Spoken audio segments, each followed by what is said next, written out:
ওভেনে ঝাল ঝাল দেশি স্টাইলে চিকেন ভুনা, ফার্মের চিকেন ভুনা করছি।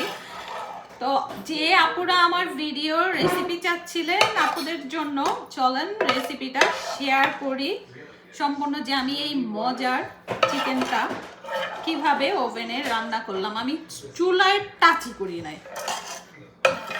রেসিপিটা চলেন শেয়ার করি আপনাদের সাথে।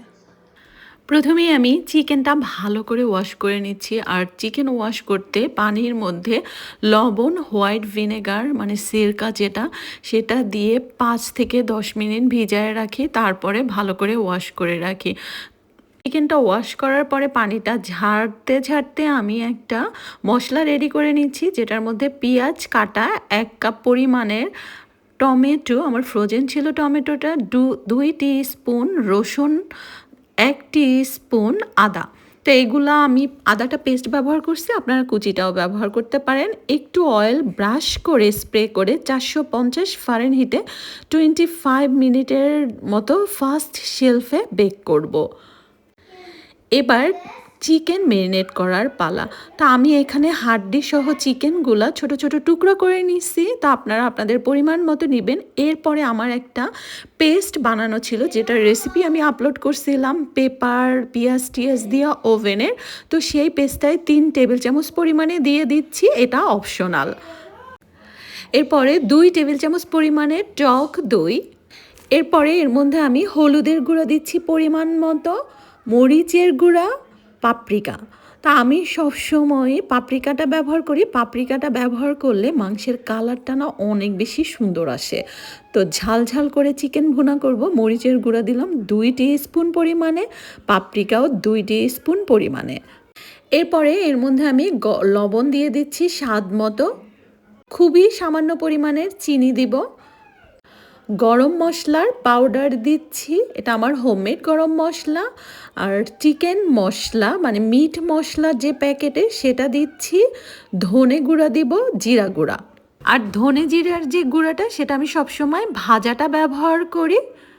ওভেনেও পারফেক্ট আমার পেঁয়াজ আদা রসুনটা সিদ্ধ হয়ে গেছে, মানে কাঁচা স্মেলটা চলে গেছে। পেস্ট করে এটা দিয়ে দিচ্ছি সম্পূর্ণ। আসলে ওভেনে রান্না করতে গেলে আপনারা সব মশলা ব্যবহার করতে পারবেন, কিন্তু কাঁচা স্মেলটা যাওয়ার জন্য পেঁয়াজ টিয়াজ আগে আর একটু বেক করে নিতে হয় আলাদা, তাহলে আর কাঁচা স্মেলটা আসে না। আর কষানোর যে টেস্টটা, এটা মাংসে চলে আসে।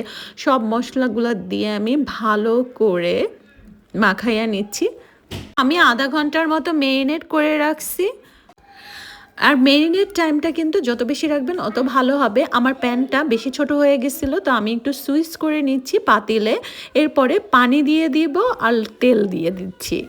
তেলটা আমি পেঁয়াজ ভাজার মানে বেরেস্তা করার যে তেলটা, সেটা ব্যবহার করতেছি।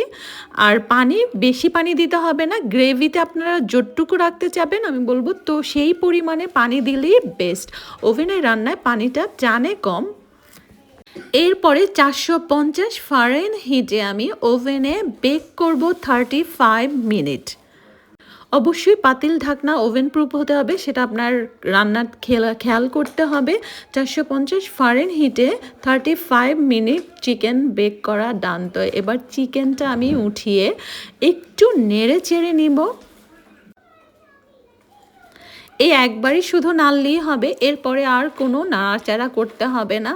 ওভেনে রান্নার সুবিধায় এটা, আর টেস্টও কিন্তু বেটার আসে। তবে ওভেনে আপনি রান্না করতে গেলে মেরিনেট টাইমটা নর্মালের থেকে একটু বেশি করতে হবে।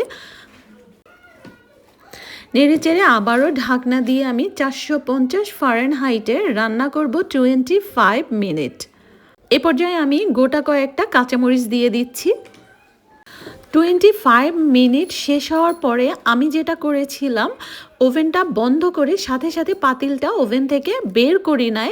ঠান্ডা হওয়া পর্যন্ত বেশ অনেকক্ষণ পাতিলটা ওভেনের মধ্যে ছিল। তাতে লোতে করে যেটা হয়, আমরা চুলায় যেরকম লো ফ্লেমে রান্না করি, সেই সেম টেস্টটাই না চলে আসে। রান্নাটা যেদিন করেছি আমি সেদিন পার্টিতে নেই না, আমি পার্টির জন্য রান্নাটা ছিল পার্টিতে পরের দিন নিয়ে গেছি। তো আমি ফ্রিজে না মানে ঠান্ডা হওয়ার পরে নর্মাল ফ্রিজে রেখে দিয়েছি, পার্টিতে যাওয়ার আগে আবার একটু গরম করে নিয়েছিলাম। তো এতে দেখেন আমার মাংসটা আমি যখন একদম লো ফ্লেম থেকে উঠাইছি পারফেক্টলি কিন্তু ডান, তেলটাও উপরে ভেসে উঠছে। তারপর পার্টিতে যাওয়ার আগে একটু ভাজা জিরার গুঁড়া দিয়ে একটু গরম করে নিছি, এখন গরম গরম বক্স করে পার্টিতে নিয়ে যাব।